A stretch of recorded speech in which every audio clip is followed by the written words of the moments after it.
please subscribe and don't forget to press the bell icon to get notified whenever we upload a new video.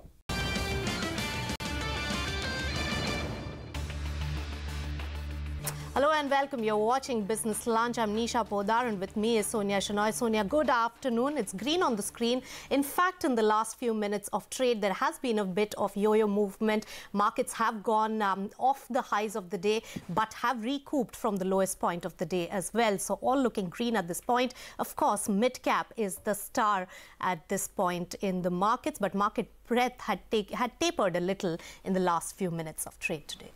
Hi Nisha, good afternoon. I think everyone's mind is on the clashes that are currently underway in Mumbai, right? In Maharashtra as a whole.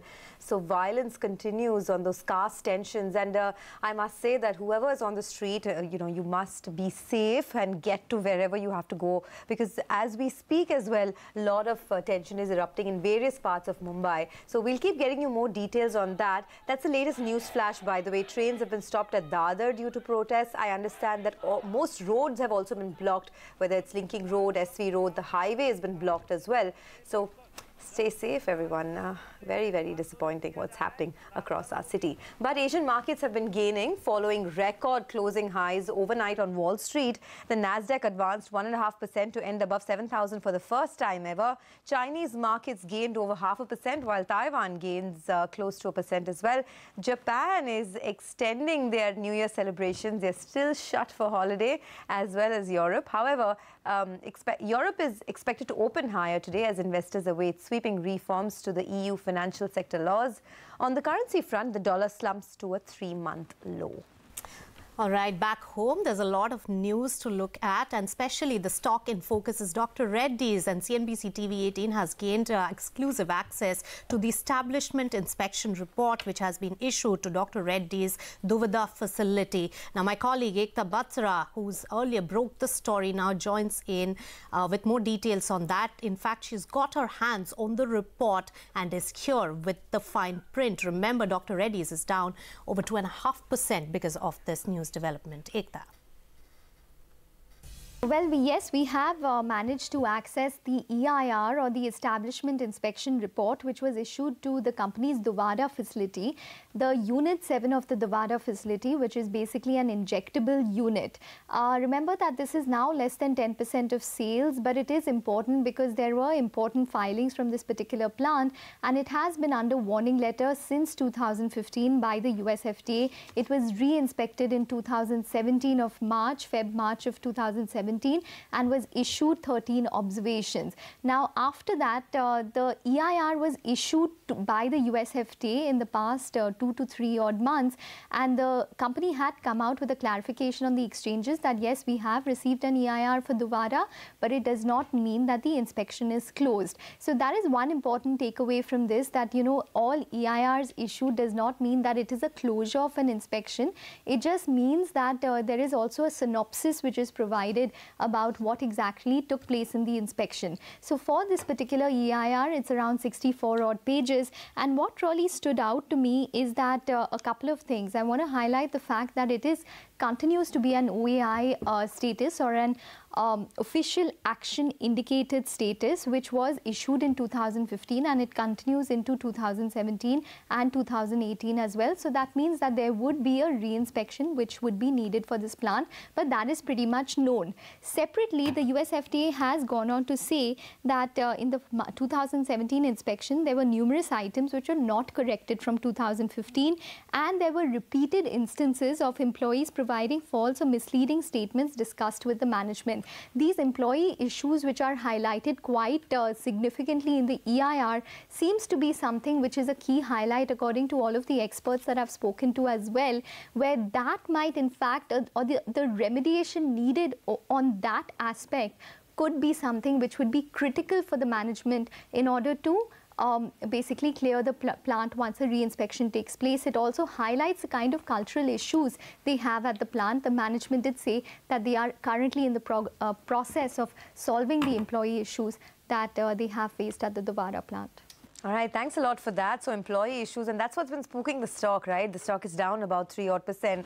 So is the market. It's off the high point of the day. It's absolutely flatlined now. It's been a volatile last couple of days for the market. it doesn't really have any major trigger to move up, and neither is the bottom getting broken. So for now, very choppy within a narrow range. But moving on, sources tell CNBC TV 18 that the Rural Development Ministry has sought an allocation of 60,000 crores for Manrega in FY19. Anshu Sharma joins in now to give us more details. Anshu, over to you. Budget allocation specifically for Rural Development Ministry was at 1.05 lakh crore for the current financial year, and out of that 48,000 crore was specifically allotted for the NREGS or National Rural Employment Guarantee Scheme of the government. We understand that 55,000 crore has already been spent on the National Rural Employment Guarantee Scheme this year, and the government is likely to seek 60,000 crore rupees for the next financial year. Some of the new initiatives taken by the government has been the direct benefit transfer, geotagging of the projects, electronic payment for the wages to workers, and seeding of Aadhaar. We understand that over 11 crore workers are actively working under NRGS, and 96% of payment is being done electronically.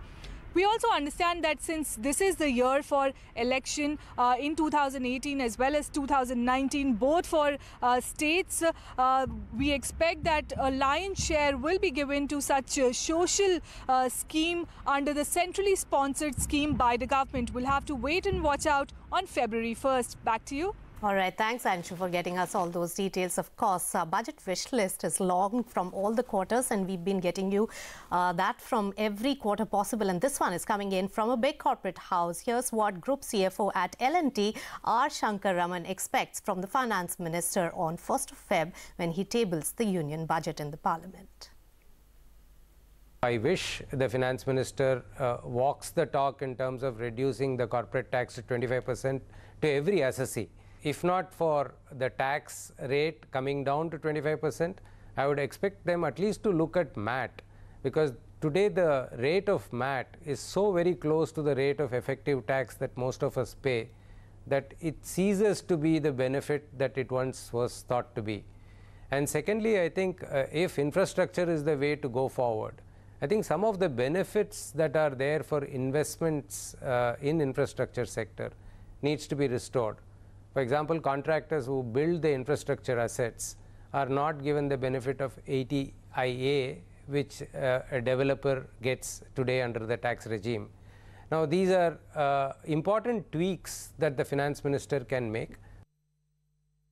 Last year, if I remember the numbers right, including railways, about 2.2 lakh crore was allocated, of which about 97,000 crores was for the transportation infrastructure. For sure, the government resources are stretched because of the so many diversions, deviations to the plan that was dished out in last February.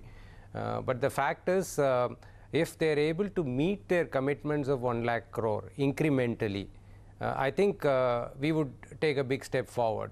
My assessment is about 75,000 crores as against the 97,000 crores would get spent this year, and as against 2,21,000 crore, possibly about 1,60,000 crore would get spent. The power sector is in focus as statements from the Power Minister indicate that electricity tariffs across India are expected to rise by 62 to 93 paise per kilowatt per hour during the first year of upgrades to coal-fired power plants.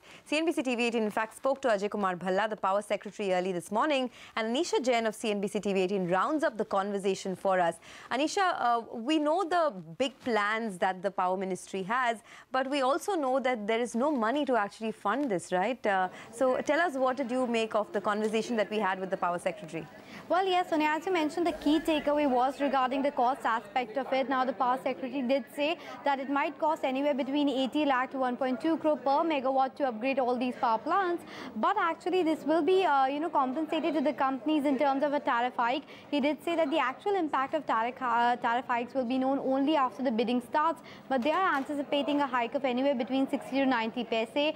Now, these are this 400 plants that will undergo upgradation over a period of 5 years with a total capacity of 170 gigawatt rather, and 10 gigawatt which will be completely scrapped. The important clarification was that the additional cost that will be there for upgradation in terms of the PPA signed, whether it is a fixed cost basis or the cost plus method, both will be allowed to be passed on to the consumers. So that's a key takeaway coming in on that end. Other than that, on the other issue of EESL, he did mention they're committed to getting around 10,000 vehicles by the end of 2020. In fact, he said that they are working to get those 500 vehicles on board as well. He did not mention a timeline, but he did say they're working on it. Other than that, in terms of the power demand, he said that it is looking up. November was a bit of slag month, owing that winter is seasonally weak for power demand, but he's expecting a 6% growth on an annual basis. So clearly, a lot of these reforms are taking place for the long-term power improvement in terms of the supply as well as demand. But let's see what it impacts in the near term. In fact, on that note, let's listen into the Power Secretary himself on what he had to say. Back to you. When the tenders are called by individual units, they will get the competitive bids, and when such a large-scale technology will come in, it will definitely bring down the prices. So impact on tariff will actually be known when the bidding takes place. As of now, yes, I mean the investment will have to be made by the respective plants. There are two types of things. One is the cost plus model, where mostly central government plants and state generating utilities supply power on a tariff which is calculated by the regulator, what we call as the cost plus model. There, any additional cost incurred will be passed through. For the bid tariff, it will be treated as a change in law, and the regulator will consider the investments made and decide accordingly that how much of it will be passed through for looking at the recovery period of this investment. The phasing plan was prepared, you know, it is unit wise. The unit needs to be shut down to add a desulfurization unit for a few months. So we had to put it in a phased manner. So this is a 5-year time frame where more than 400 units will be acquiring this. So the tariff impact of this nature, one thing, for each plant it will not be there, and secondly it's over a period of time. In our plan, out of 196 gigawatt coal-based capacity, we have submitted that about 10,000 megawatts will be phased out as retirement. This is now all over the country, not NTPC, and remaining some plants are already compliant. So it is about 170 gigawatt of plants which needs this desulfurization, and then some of those will need nitrogen emission control also. All right, let's focus back on the big story of the day, and especially what's really plaguing the commercial capital of the country. We're talking about Maharashtra caste clash, and this has also now begun what is called mudslinging on the political arena as well. It has now reached the parliament, where Congress attacked the BJP of fueling caste fire in the state of Maharashtra, and swift in its response, BJP said that Rahul Gandhi has really triggered caste violence in Maharashtra, aiming at Lok Sabha polls of 2019. Here the Prime Minister come and make a statement. I demand, it is my demand, because he always keeping quiet. When such incidents are happening, he is not taking any action. He is a mum. And he is a mum. He used to say others, Moni Baba. He is a Moni Baba regarding Dalits. आज के दिन में British के जगह पर कांग्रेस वालों ने divide and rule policy कर रहे हैं, समाज को तोड़ने का काम कर रहे हैं, समाज में विद्वेष पैदा करने के काम कर रहे हैं। यदि आज के दिन में मैडम, यदि आज के दिन में सबका साथ सबका विकास ये विचार कोई सामने रख करके पूरा देश को एक साथ लेके जा रहे हैं, वो हमारे नेता नरेंद्र भाई मोदी जी लेके जा रहे हैं, माननीय प्रधानमंत्री जी लेके जा रहे हैं। Okay, well, that's about the ruckus in Parliament, but there is utter chaos in the state. Statewide Bandh has escalated in Maharashtra. In fact, agitations are ongoing across several parts in Maharashtra. Currently, train services have been halted at Dadar completely. My colleague Utkarsh Chaturvedi joins in now from JVLR itself. Utkarsh, first of all, I hope you are safe. And second of all, what's the situation now on the ground?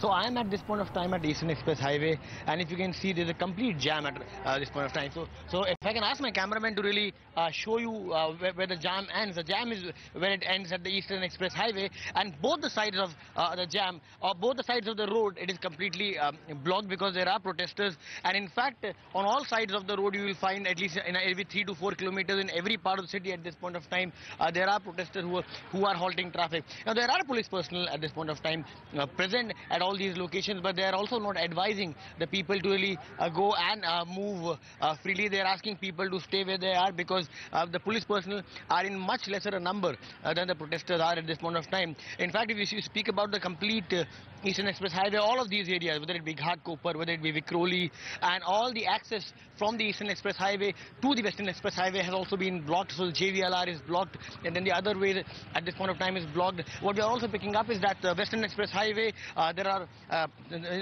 protests there as well. So clearly at this point of time, it is advisable for all our viewers to stay home until and unless it is an emergency, until it is necessary. Even train services at this point of time, as you said, at Dadar it is halted, but still train services have been going on and on off in the past 2 to 3 hours. But speaking about road services, at this point of time, the Eastern Express Highway, the eastern side of the city is completely blocked, and also the Western Express Highway, you can see a lot of protests happening. Utkarsh, are there still many angry mob attacks at the moment? Because that's what we were hearing about last evening and even early in the morning. But at this point in time, how is it like for civilians on the road? Are you noticing, or are you hearing about a lot of angry mob attacks? So at this point of time, the mob is not really angry. There hasn't been any violent attacks, which is there. There has been only agitations. There have only been rallies, but it hasn't been the case that any mob violence, any attack has really taken place. In fact, all the people who are walking past the places where there are blockades, people are allowing them to go. So there's no unruly behavior till this point of time. There's no violence which we have heard of. There's some violence which we heard of in Bandra Western Express Highway, but at this point of time, all the places which I have covered in the Eastern Express Highway, at least the mob has been courteous enough to not really harm people, but they are stopping them and not allowing them to move past. All right, Utkarsh, thanks so much for giving us that ground report, and we'll keep coming back to you because this is really on top of our minds right now. But I would suggest that everybody just stay indoors because you're safest inside your own place, either office or home at this point. Just a quick look at ISMA's release. October to December, UP sugar production up 10.2% at 33.8 lakh tons, and that is up. And October to December sugar production at 103.3 lakh tons versus 91.9 lakh tons. That is up over 25%. Back in a quick check on the markets at this point, holding on to the gains. In fact, has come up a little in the last few minutes of trade also. So Nifty is at 10,474 levels. It's the mid-caps which are doing well, 0.89% up. So it's getting closer to that 1% gain that it had seen earlier in the day. So no reasons to complain there, and market breadth has also strengthened in the last 5 minutes of trade or so. So really bounced back from the lowest point of the day. Now, sources tell cnbc TV18 that GIC Reinsurance is to write dissent note to IRDA, the regulator of insurance, against the recommendations of Insurance Expert Committee. My colleague Yash Jain, who's been focusing a lot on this particular sector and getting us all the latest from there, joins in with this. Yash, what do you have?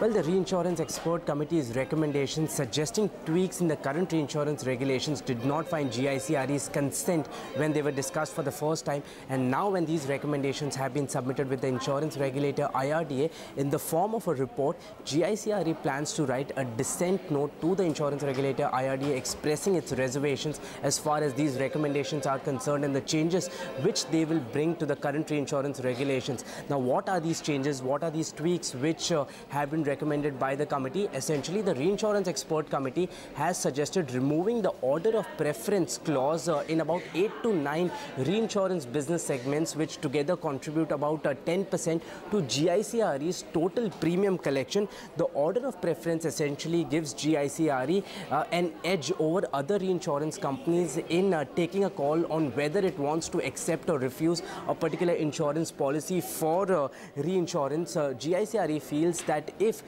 this preference clause is removed, it will substantially impact the premium collection for GIC-RE, as the suggestions say that they will be removed from some of the most lucrative segments, and that's why the reinsurance giant GIC-RE wants IRDA to consider its reservations and look at the committee report once more before it translates into a consultation paper and then eventually in terms of regulations. CNBC TV 18 has written to GIC-RE on this particular story, and we are yet to receive a reply from the company as far as this story is concerned. Okay, Yash, thank you so much for giving us all of those details. With that, it's curtains down on Business Lunch. Once again, stay safe, Mumbaikars. In fact, everyone who lives in Maharashtra. We'll keep getting you updates on what's happening with respect to those clashes. But for now, we leave you with some market opinion from Pramod Gubbi of Ambit. Midcap Radar comes up next. I don't think this year will be able to match last year's sort of returns, and also the nature of the movement will also be slightly different. It's about time earnings growth picks up in terms of contributing to stock price returns over the multiple expansion. In fact, you could see some sort of compression in multiples, or at best stability in multiples. So it's about time the recovery in the economy that we're seeing now also trickles down into corporate profitability improving, and finally we see some sort of a double-digit or even a 15% sort of earnings growth to the index level.